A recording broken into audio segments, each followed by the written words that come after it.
Hello Earthlings, it's Neutron again, back with another album review, this time of the new King Gizzard and the Lizard Wizard album, Fishing for Fishies. This is King Gizzard's first album since their 5 albums of 2017. The fact that they didn't do anything in 2018 has not made their average number of albums per year dip under 1 at all. This album was meant to be a boogie album. That was the concept of this album, and according to them, they've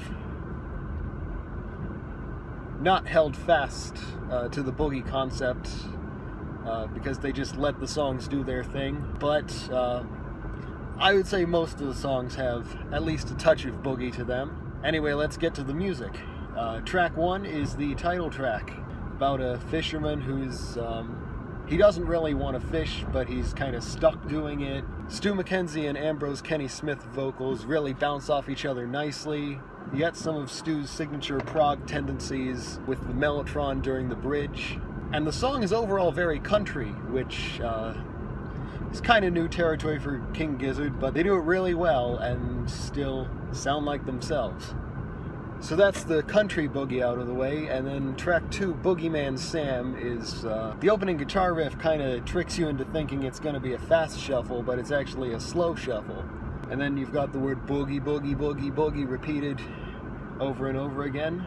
Maybe that's foreshadowing something. We'll see. Okay, so we've got a country boogie, a slow shuffle boogie. Now we get to the chill boogie, the bird song. Ambrose also co-wrote this song, but it's performed almost entirely by Stu and Michael Cavanaugh, the main studio drummer. The lyrics pose a lot of philosophical questions, not all of which are answered. To a bird, what's a plane? A shiny flying elephant? Does a bird know its name? Yeah. Also, the bird song has some nice acoustic bass, which gets pitch shifted near the end. So we've got the country boogie, the slow shuffle boogie, the chill boogie, and now we've got the 5/4 boogie, plastic boogie. Despite the fact that it's in 5/4, it's got a real party atmosphere to it, with some call and response between Stu and the boys. It sounds really danceable even though it's in 5/4. And Plastic Boogie is one of my favorite numbers on the album. And the 5/4 boogie is followed up with the Polymetric Boogie, the Cruel Millennial, sung by Ambrose.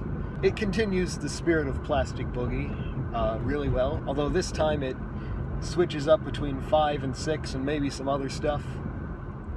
Track 6, Real's Not Real, is a really heavy shuffle, contrasted with some soft rock type piano verses. There's a repeated note on the piano at one point that kind of reminds me of NGRI off of Paper Mache Dream Balloon.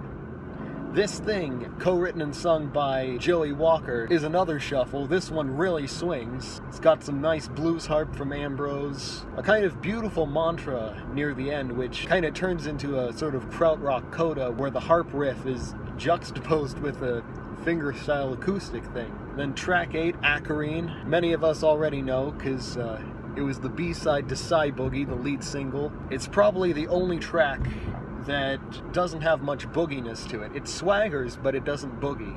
This is where the guitars begin to give way to synths. Halfway through, the groove kind of dissolves into a mass of synths and then comes back as a house groove, still in 5/4. Another one of my favorites from the album.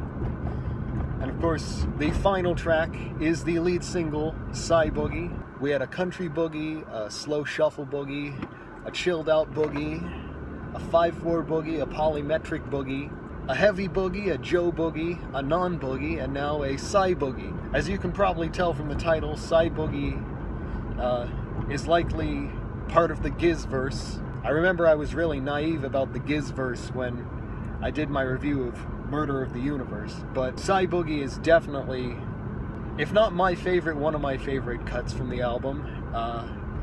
Plastic Boogie had no keyboards. This one has no guitars or bass. And, by now you all know and love it. It sounds exactly like the name suggests. There's some nice vocoder that Stu does along with his voice. It's a far cry from where we started at the beginning with Fishing for Fishies. So yeah, all in all, this is definitely one of my favorite King Gizzard albums. I like how it's as stylistically eclectic as Gumboot Soup, but it's more cohesive because it's a gradual change rather than just a mosaic of styles, which is, you know, what Gumboot Soup was. It was all the songs that didn't quite fit in with the other 2017 albums. But this album is kind of tied together by the boogie theme. Anyway, those are just my opinions. I'm dying to hear yours. Leave them in the comments. Also, let me know if you're excited for King Gizzard's next album of the year, which is probably going to include Planet B, which, if it does, I'm super stoked for that. I'm also super excited to be seeing them live in August. Maybe that album will be out by then. But until next time, this is Neutron Sound signing off. Go forth and boogie.